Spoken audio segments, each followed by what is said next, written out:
Recording by Maria Elmbang. In Search of the Castaways, or The Children of Captain Grant, by Jules Verne. Book 3, Chapter 16, Why the Duncan Went to New Zealand. It would be vain to attempt to depict the feelings of Glenarvan and his friends when the songs of the old Scotia fell on their ears. The moment they set foot on the deck of Duncan, the piper blew his bagpipes and commenced the national pibroch of the Malcolm clan, while loud hurrahs rent the air. Glenarvan and his whole party, even the Major himself, were crying and embracing each other. They were delirious with joy. The geographer was absolutely mad. He frisked about, telescope in hand, pointing it at the last canoe approaching the shore. But at the sight of Glenarvan and his companions, with their clothing in rags and thin, haggard faces, bearing marks of horrible sufferings, the crew ceased their noisy demonstrations. These were spectres who had returned, not the bright, adventurous travellers who had left the yacht 3 months before, so full of hope. Chance, and chance only, had brought them back to the deck of the yacht they never thought to see again. And in what a state of exhaustion and feebleness! But before thinking of fatigue or attending to the imperious demands of hunger and thirst, Glenarvan questioned Tom Austin about his being on this coast. Why had the Duncan come to the eastern coast of New Zealand? How was it not in the hands of Ben Joyce? By what providential fatality had God brought them in the track of the fugitives? Why? How? And for what purpose? Tom was stormed with questions on all sides. The old sailor did not know which to listen to first, and at last resolved to hear nobody but Glenarvan, and to answer nobody but him.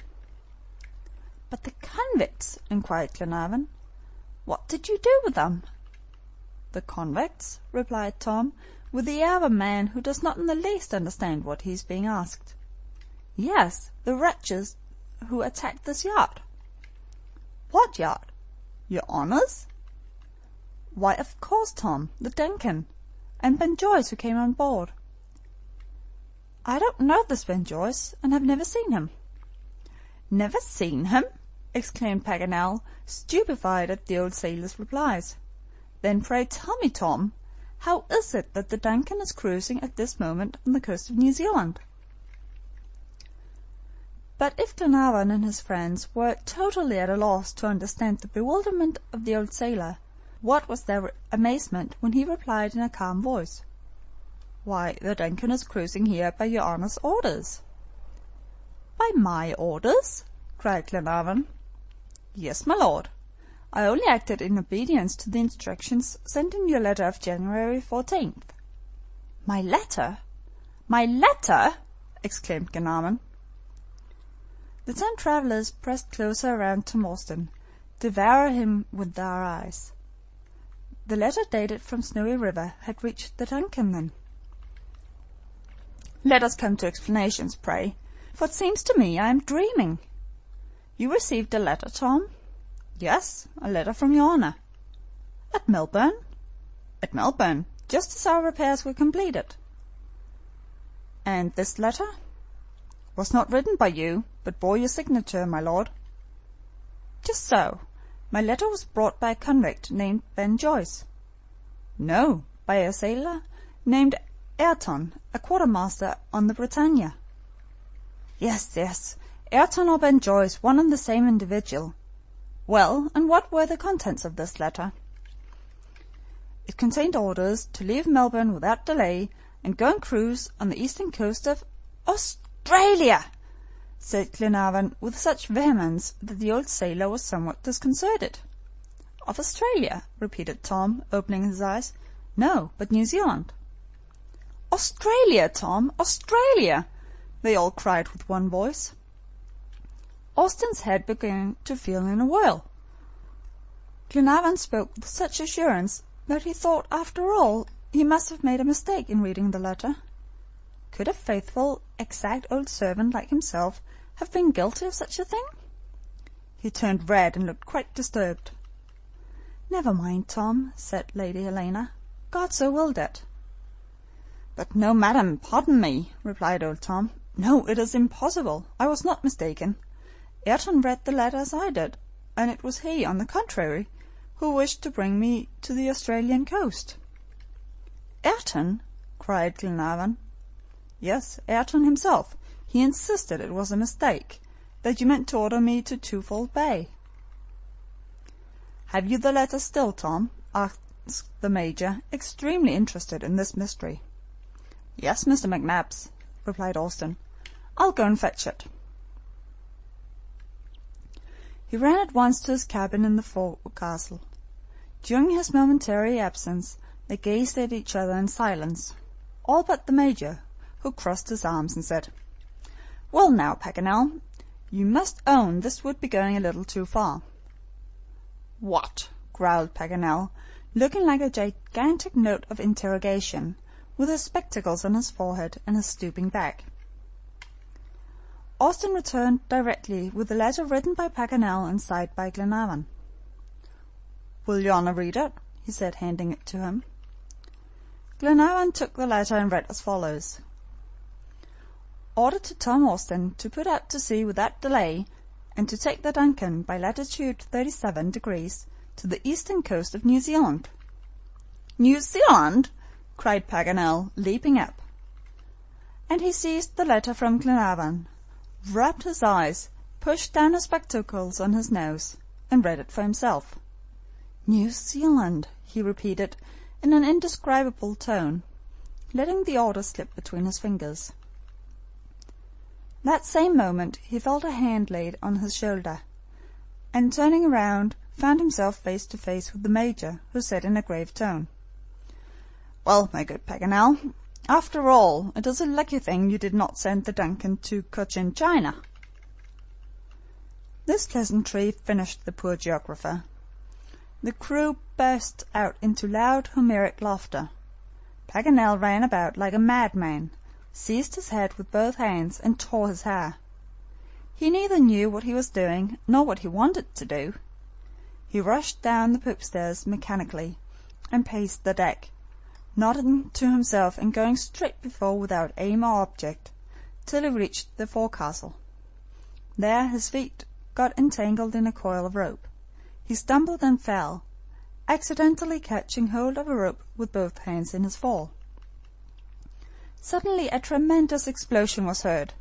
The forecastle gun had gone off, riding the quiet calm of the waves with a volley of a small shot. The unfortunate Paganel had caught hold of the cord of a loaded gun. The geographer was thrown down the forecastle ladder and disappeared below. A cry of terror succeeded the surprise produced by the explosion. Everybody thought something terrible must have happened. The sailors rushed between the decks and lifted up Paganel, almost bent double. The geographer uttered no sound. They carried his long body into the poop. His companions were in despair. The Major, who was always the surgeon on great occasions, began to strip the unfortunate that he might dress his wounds. But he had scarcely put his hands on the dying man when he started up as if touched by an electrical machine. "Never! Never!" he exclaimed, and pulled his ragged coat tightly round him.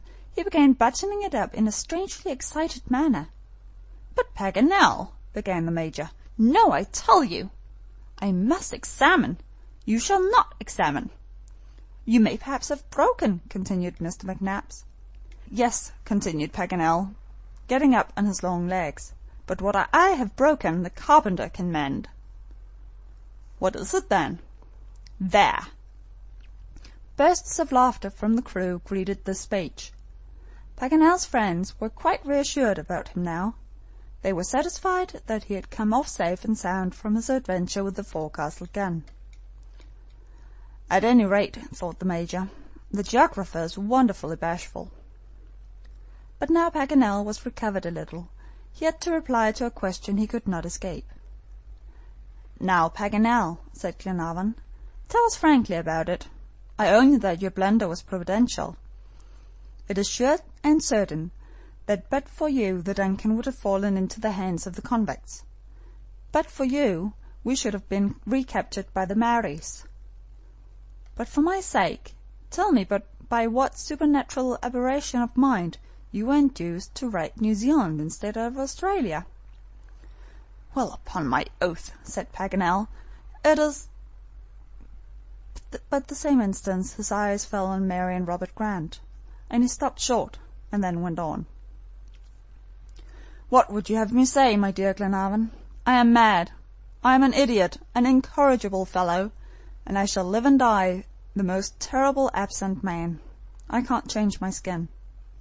"Unless you get flayed alive." "Get flayed alive!" cried the geographer with a furious look. "Is that a personal allusion?" "An allusion to what?" asked McNabbs quietly. This was all that passed. The mystery of the Duncan's presence on the coast was explained, and all that the travellers thought about now was how to get back to their comfortable cabins and to have breakfast. However, Glenarvan and John Mangles stayed behind with Tom Austin after the others had retired. They wished to put some further questions to him. "Now then, old Austin," said Glenarvan, "tell me, didn't it strike you as strange to be ordered to go and cruise on the coast of New Zealand?" "Yes, your Honor," replied Tom. "I was very much surprised. But it is not my custom to discuss any orders I receive, and I obeyed. Could I do otherwise? If some catastrophe had occurred through not carrying out your injunctions to the letter, should I not have been to blame? Would you have acted differently, Captain?" "No, Tom," replied John Mangles. "But what did you think?" asked Glenarvan. "I thought, your Honor, that in the interest of Harry Grant, it was necessary to go where I was told to go. I thought that in consequence of fresh arrangements, you were to sail over to New Zealand, and that I was to wait for you on the east coast of the island. Moreover, on leaving Melbourne, I kept our destination a secret, and the crew only knew it when we were right out at sea, and the Australian continent was finally out of sight. But one circumstance occurred which greatly perplexed me." "What was it, Tom?" asked Glenarvan. "Just this, that when the quartermaster of the Britannia heard our destination—" "Ayrton!" cried Glenarvan. "Then he is on board?" "Yes, your Honor." "Ayrton here?" repeated Glenarvan, looking at John Mangles. "God has so willed," said the young captain. In an instant, like lightning, Ayrton's conduct, his long-planned treachery, Glenarvan's wound, Mulrady's assassination, the sufferings of the expedition in the marshes of the Snowy River, the whole past life of the miscreant, flashed before the eyes of the two men. And now, by the strangest concourse of events, the convict was in their power. "Where is he?" asked Glenarvan eagerly. "In a cabin in the forecastle and under guard." "Why was he imprisoned?" "Because when Ayrton heard the vessel was going to New Zealand, he was in a fury. Because he tried to force me to alter the course of the ship. Because he threatened me. And last of all, because he incited my men to mutiny. I saw clearly he was a dangerous individual, and I must take precautions against him." "And since then?" "Since then he has remained in his cabin without attempting to go out." "That's well, Tom." Just at this moment Glenarvan and John Mangles were summoned to the saloon where breakfast, which they so sorely needed, was awaiting them. They seated themselves at the table, and spoke no more of Ayrton. But after the meal was over, and the guests were refreshed and invigorated, and they all went upon deck, Glenarvan acquainted them with the fact of the quartermaster's presence on board, and at the same time announced his intention of having him brought before him. "May I beg to be excused from being present at his examination?" said Lady Helena. "I confess, dear Edward, it would be extremely painful for me to see the wretched man." "He must be confronted with us, Helena," replied Lord Glenarvan. "I beg you will stay. Ben Joyce must see all his victims face to face. Lady Helena yielded to his wish. Mary Grant sat beside her, near Glenarvan. All the others formed a group around them, the whole party that had been compromised so seriously by the treachery of the convict. The crew of the yacht, without understanding the gravity of the situation, kept profound silence. "Bring Ayrton here," said Glenarvan. End of Book 3, Chapter 16.